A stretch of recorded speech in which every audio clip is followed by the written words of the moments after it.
जय भवानी, जय भवानी, जय शिवाजी। छत्रपति शिवाजी महाराज की, छत्रपति शिवाजी महाराज की। समस्त मुंबई कराना माझा राम राम। कसे आहात तुम्ही?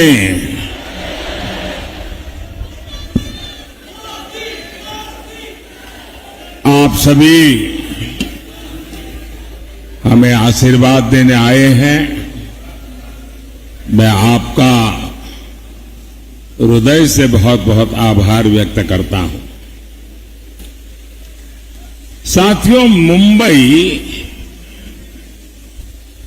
ये शहर सिर्फ सपने नहीं देखता, मुंबई सपनों को जीता है।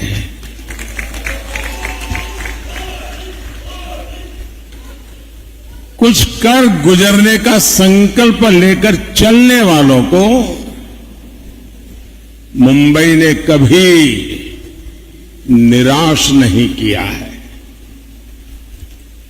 इस ड्रीम सिटी में मैं आपसे 2047 के ड्रीम को लेकर के आया हूं।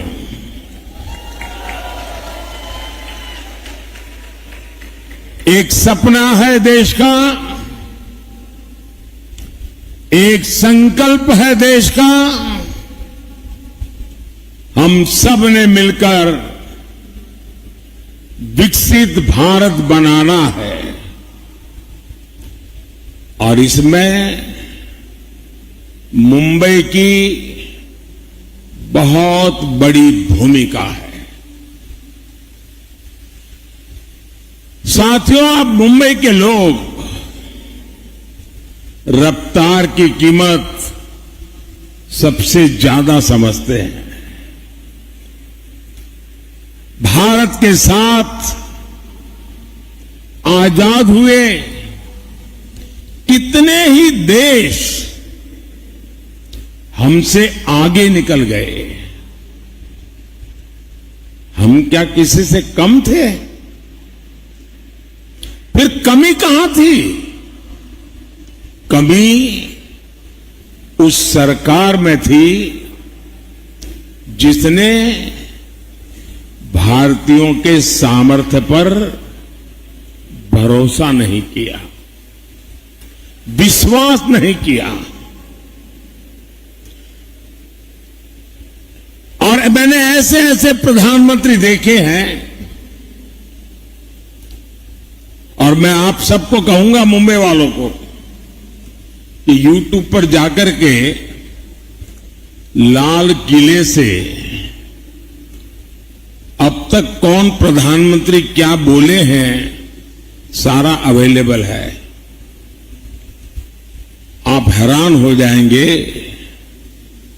एक वो भी वक्त था जब देश के प्रधानमंत्री लाल किले से हम भारतीयों को आलसी कहकर पुकारते थे।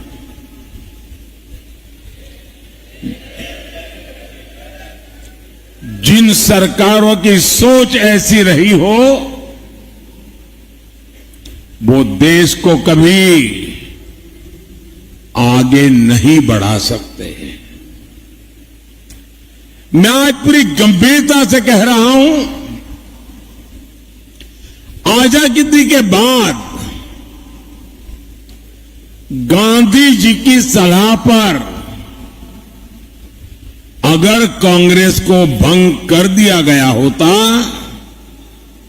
तो आज भारत कम से कम 5 दशक आगे होता।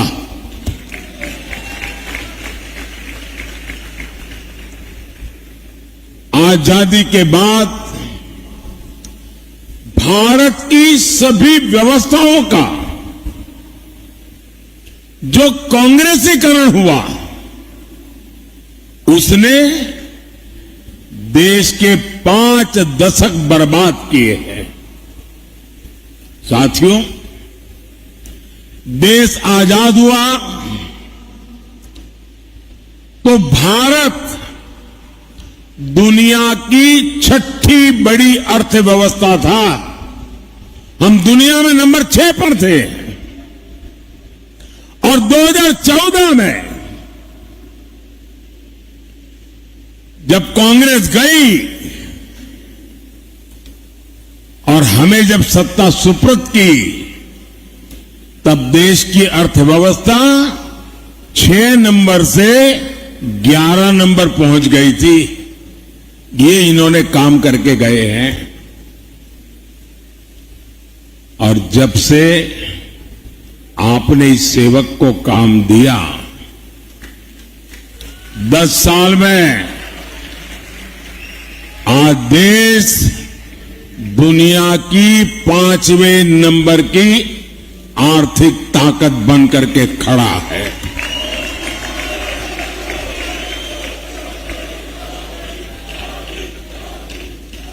आज भारत में, मुंबई में रिकॉर्ड इन्वेस्टमेंट आ रहा है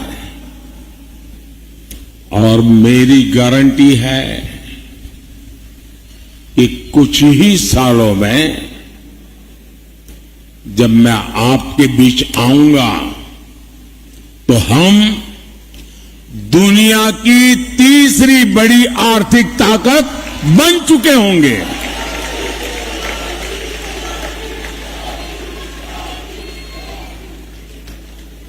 और मैं आपको भी गारंटी देने आया हूं और मैं आपके बच्चों के लिए विश्वास लेकर के आया हूं। मैं आपको विकसित भारत देकर जाने वाला हूं।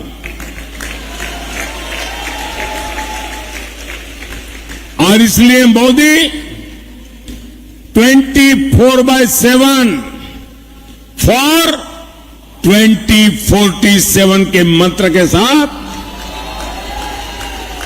हर पल आपके नाम, हर पल देश के नाम जी जान से जुटा है। साथियों, कुछ लोग कहते हैं कि मोदी जो ये कहता है वो असंभव है। निराशा की गर्त में डूबे हुए लोग,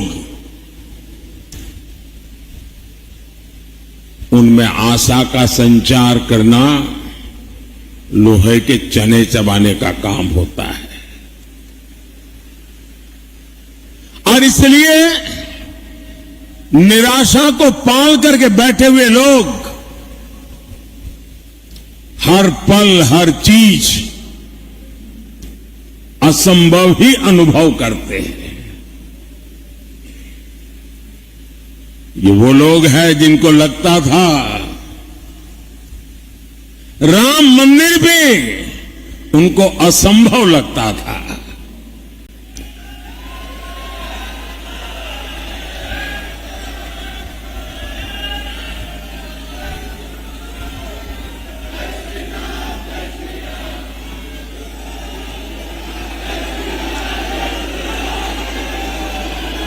साथियों,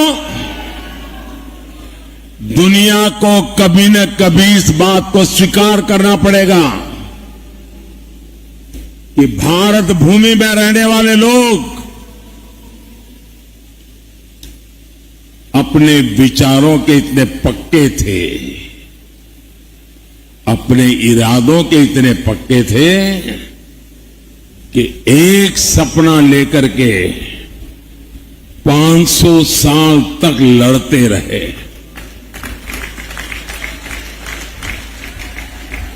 ये छोटा इतिहास नहीं है। 500 साल का अविरत संघर्ष,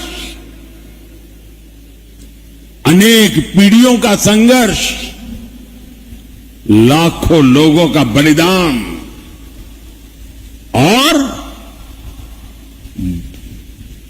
500 साल तक संजोया हुआ सपना आज रामलला भव्य मंदिर में विराजमान है।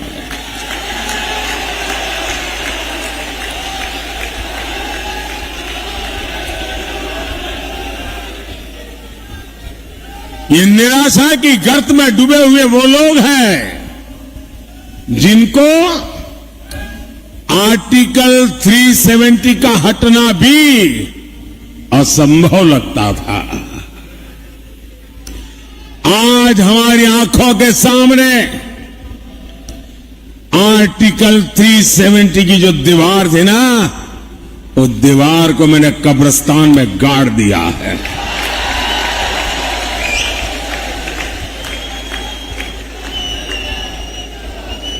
और जो सपने संजो रहे हैं कि वे कभी 370 पुनर्जागरण करेंगे, फिर से लगाएंगे, वो कान खोल करके सुन ले। ये विरासत मामूली विरासत नहीं है।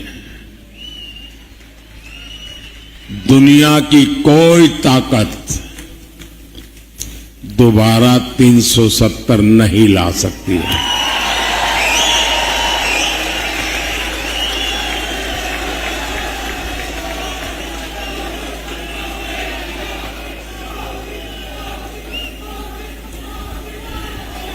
साथियों, हमारा देश दशकों तक सीरियल बम धमाकों से लहूलुहान होता रहा। आतंकी हमलों से मां भारती का सीना चीर दिया जाता था। मुंबई जैसे हमारे शहर थर्राते रहते थे। एक ही गूंज सुनाई देती थी कि कहीं कोई लावारिस चीज दिखाई दे तो पुलिस को जानकारी देना।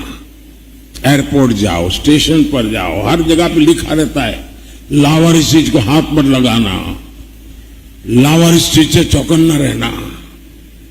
10 साल हो गए, सुना है क्या? सब बंद हो गया है कि नहीं होगा? ये इनको असंभव लगता था। और अभी राज बता रहे थे 3 तलाक। देश की संसद ने 3 तलाक को ही तलाक तलाक तलाक कह दिया।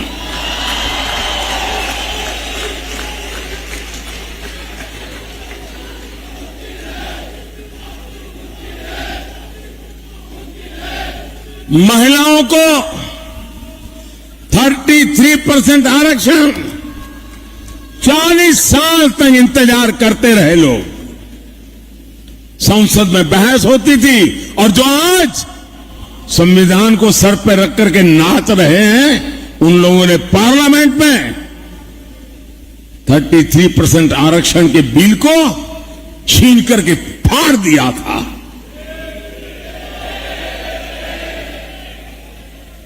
इन सब की छाती पे बैठ करके आरक्षण हुआ कि नहीं हुआ?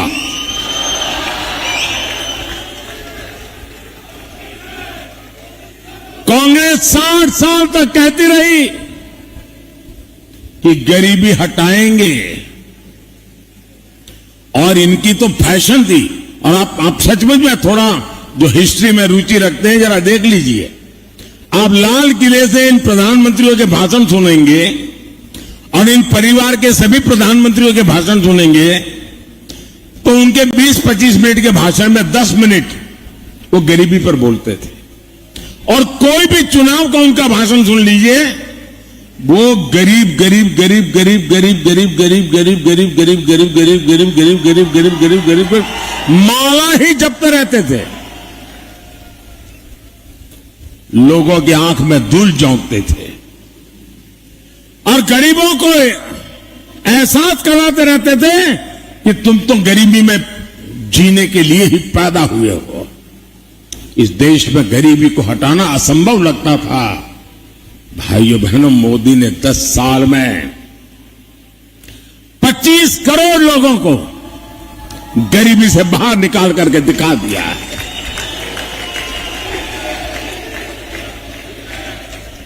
जो असंभव लगता था वो संभव हुआ कि नहीं हुआ? संभव हुआ कि नहीं हुआ? ये किसने संभव बनाया? ये किसने संभव बनाया? ये किसने संभव बनाया? कौन सी ताकत है जिसने ये किया है? ये कौन सी ताकत है? मोदी नहीं, ये आपके वोट की ताकत है ना, इसके कारण हुआ। ये आपके वोट का सामर्थ्य है। और इसलिए मैं, जो अपने बच्चों का उज्जवल भविष्य चाहते हैं, जो शांति और सुरक्षा चाहते हैं, जो विकास के अनगिनत अवसर चाहते हैं, जो भारत को विश्व में माथा ऊंचा करके जीने वाला देश के रूप में देखना चाहते हैं, ऐसे हर नागरिक को कहता हूं, जरा घर से बाहर निकलिए और अपने वोट का उपयोग कीजिए। ना तो याद करना, कभी वो बम धमाके हुआ करते थे, सुबह घर से निकलते थे तो शाम को जिंदा लौटेंगे कि नहीं लौटेंगे इसका कोई विश्वास नहीं था। आज गर्व के साथ आपकी बेटी शाम को आनंद से घर लौट सकती है, ये याद करके जाना। और कमल पे और मेरे साथियों के जो सिंबल है उन पे अपना बटन दबा करके मोदी को जरा मजबूत कीजिए।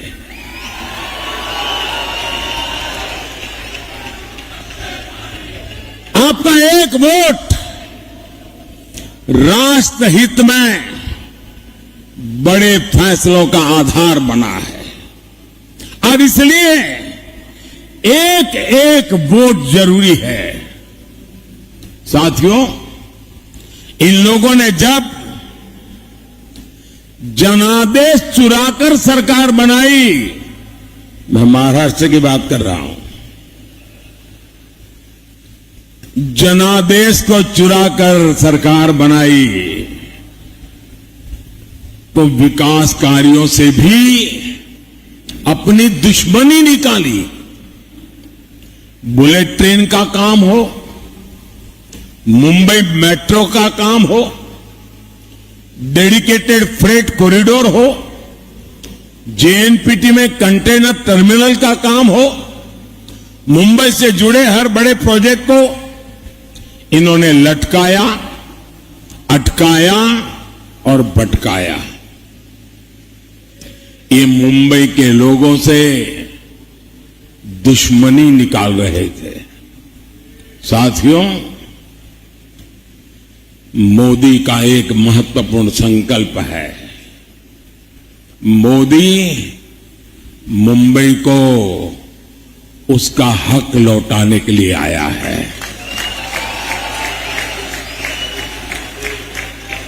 आज दुनिया का आधुनिकतम इंफ्रास्ट्रक्चर मुंबई को मिल रहा है। आज यहां अटल सेतु है, मुंबई मेट्रो का विस्तार हो रहा है, मुंबई लोकल का आधुनिकीकरण हो रहा है, नवी मुंबई में एयरपोर्ट बन रहा है, वंदे भारत ट्रेनें चल रही हैं और वो दिन दूर नहीं जब देश की पहली बुलेट ट्रेन मुंबई को मिलेगी।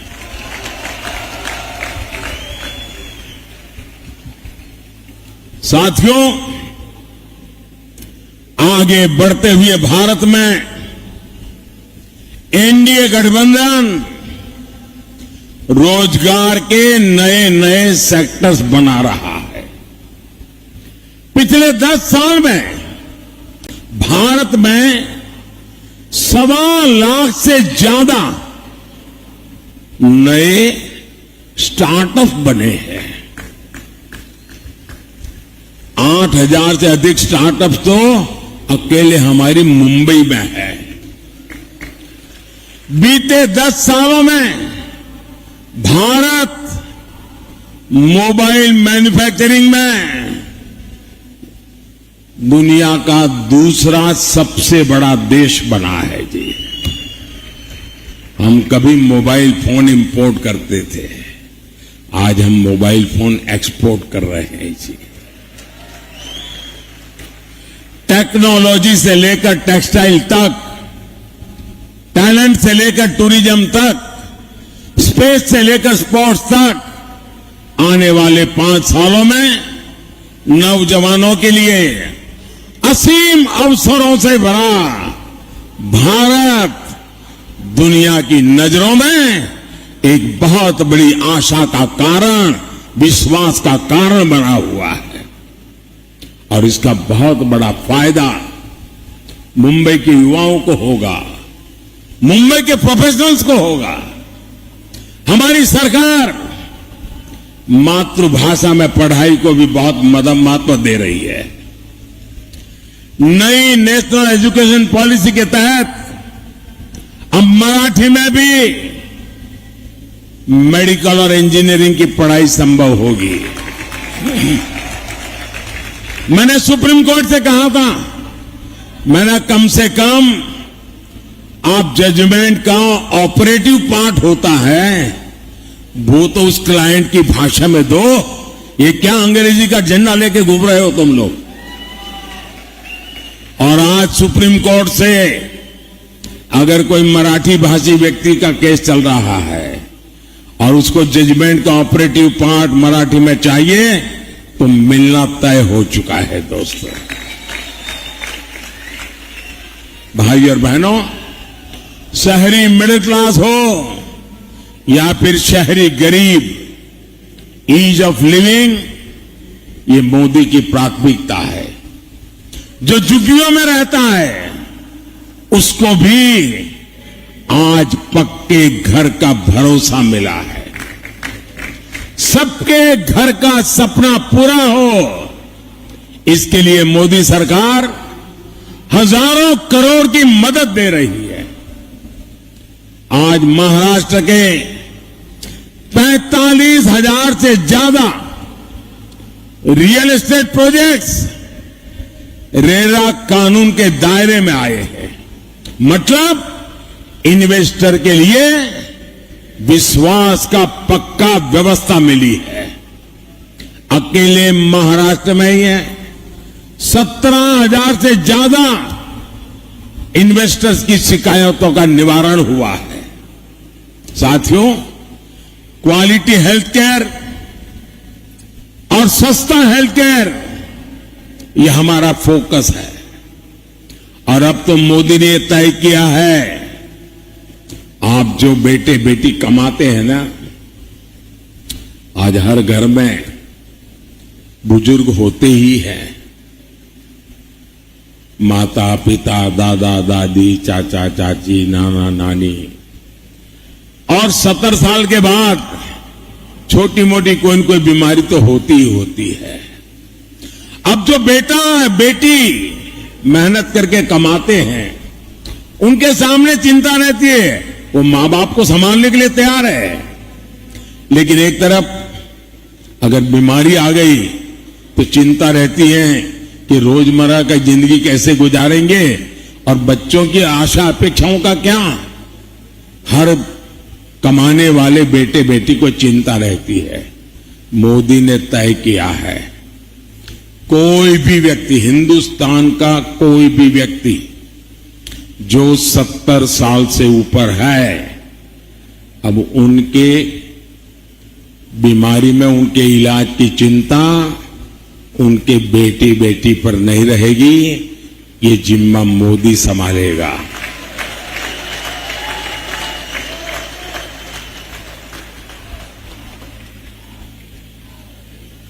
हम जानते हैं मेडिकल इंश्योरेंस कराने में आपको कितनी दिक्कत आती थी, वो भी अब भूल जाइए।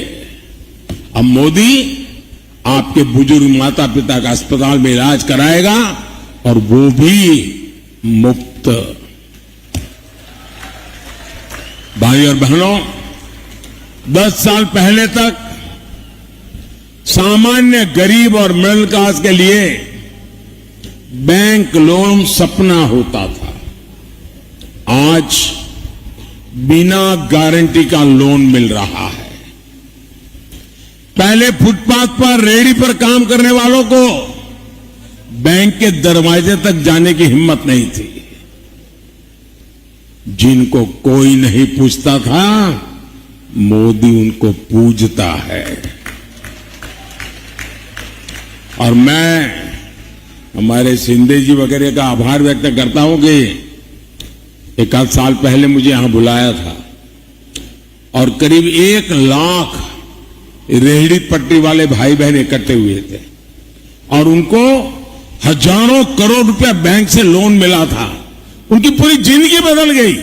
वरना पहले क्या था, रेहड़ी पटरी वालों को साहूकार के प्यास से बहुत महंगे ब्याज में पैसे लेते थे और कारोबार में से ज्यादा पैसा ब्याज में चला जाता था। आज उनको बैंक से लोन मिलता है और गारंटी कौन देता है? गारंटी मोदी देता है। बिना गारंटी पैसे मिलता है। और ये मेरे रेहड़ी पटरी वाले भाई बहन पाई पाई समय पर चुकता करते हैं, बैंकों पर कोई बोझ नहीं होने देते हैं। साथियों, मोदी के पास 10 साल का रिपोर्ट कार्ड है और 25 साल का रोड मैप भी है।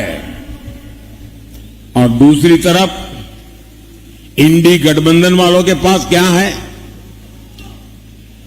जितने लोग उतनी बातें, जितने दल उतनी घोषणाएं और जितने दल उतने प्रधानमंत्री।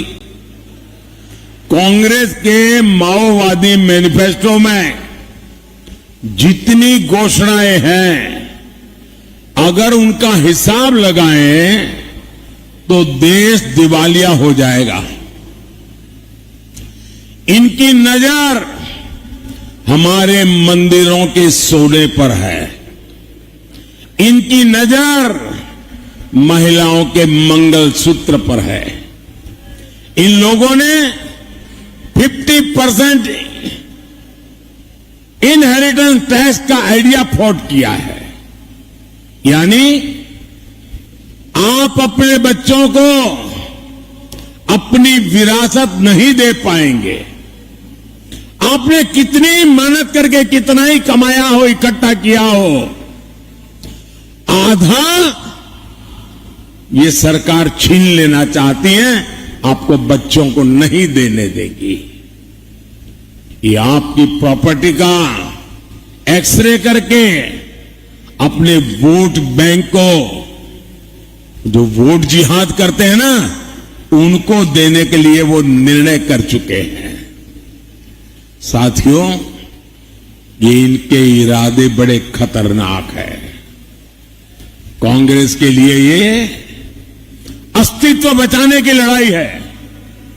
वो किसी भी हद तक जा सकती है। साथियों, मुंबई तो भारत का इकोनॉमिक पावर हाउस है।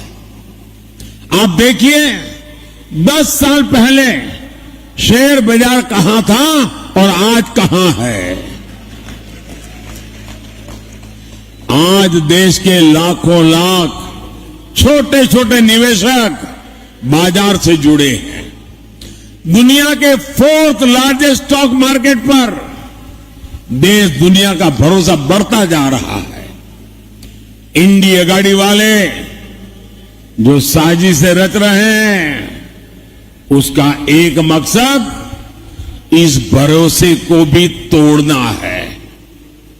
मैं आपको सावधान कर रहा हूं, कांग्रेस और इंडी अगाड़ी की माओवादी इकोनॉमिक्स मुंबई के पहिए ही जाम कर देगी। दोस्तों, मैं कल्पना करता हूं कि इनकी सोच देश के लिए कितनी बड़ी भयंकर आर्थिक स्थिति पैदा कर सकती है।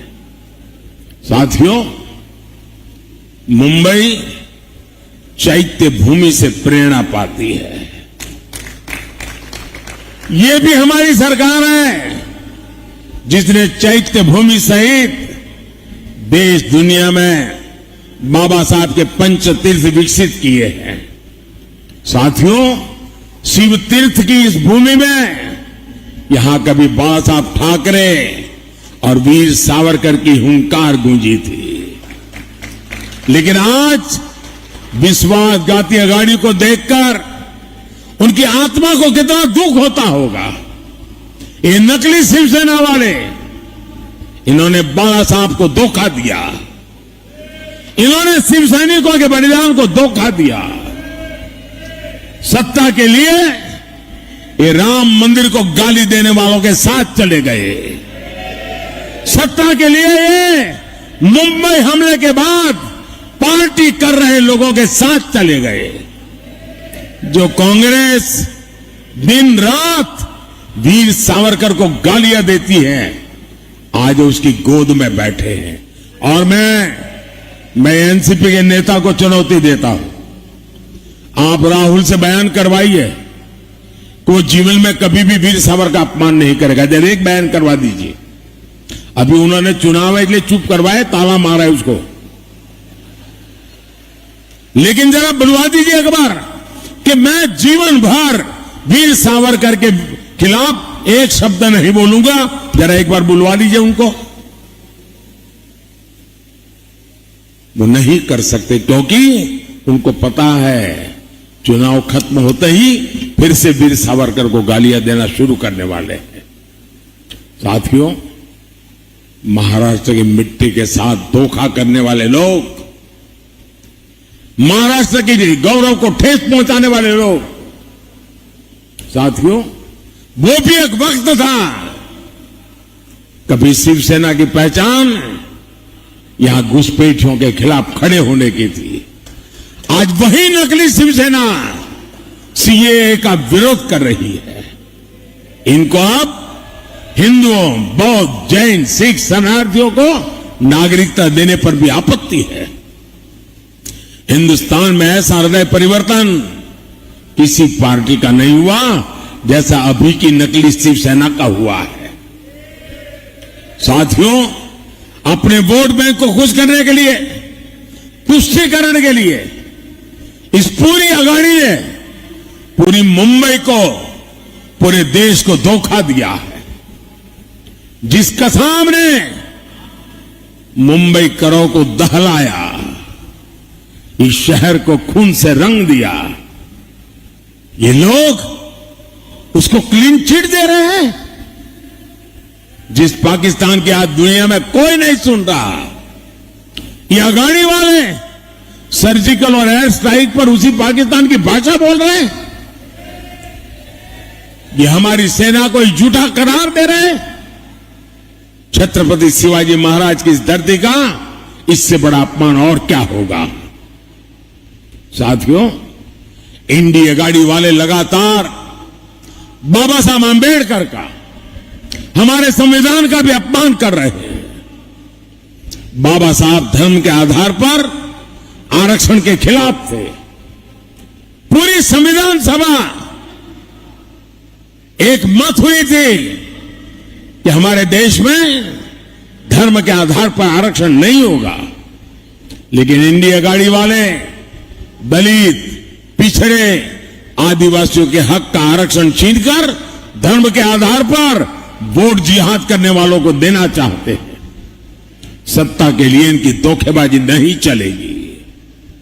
आर्टिकल 370 हटाकर देश में एक संविधान लागू कराने वाला मोदी संविधान का सबसे बड़ा रक्षक है। और जो लोग आज संविधान को माथे पर लेकर के नाच रहे, उन्होंने पहले संविधान के शरीर को तोड़ा। हमारे संविधान की जो पहली प्रत है उसमें एक हिस्सा है संविधान के संबंध में लिखा हुआ बातें, दूसरा उसमें चित्रकाम है। वो सब मिलाकर के एक संविधान बना है। और इन चित्रों में हजारों साल की हमारी विरासत को चित्रांकित किया गया है।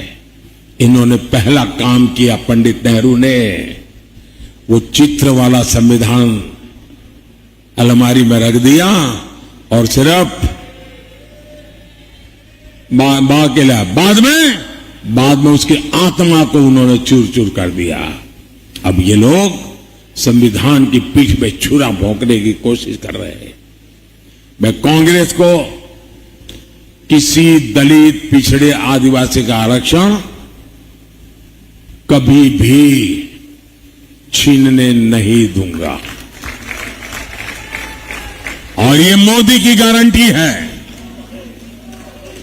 भाइयों बहनों, मैंने लाल किले से कहा था, यही समय है, सही समय है, ये भारत का समय है। इस समय का चक्र तेजी से चलता रहे, इसकी बहुत बड़ी जिम्मेदारी मुंबई की है। हर मुंबई को मतदान करना है, सारे रिकॉर्ड तोड़ने हैं। भाजपा और शिवसेना के हमारे सारे उम्मीदवारों को विजयी बना करके दिल्ली भेजना है। हमारे एनसीपी के साथियों को, मैं नकली वालों की बात नहीं कर रहा, मुंबई नॉर्थ लोकसभा से श्रीमान पीयूष गोयल जी,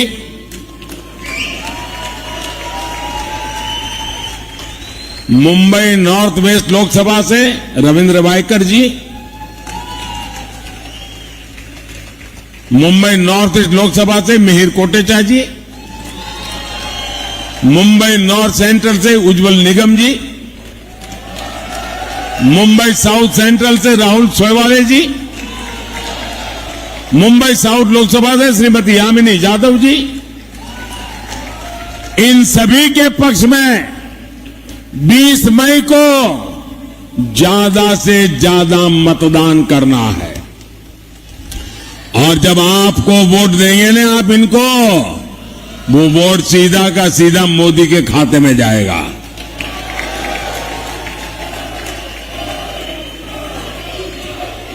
साथियों, मैं पूरा हिंदुस्तान घूम के आया हूं और मैं विश्वास से कहता हूं, इस बार के चुनाव नतीजे पुराने सारे रिकॉर्ड तोड़ने वाले होंगे।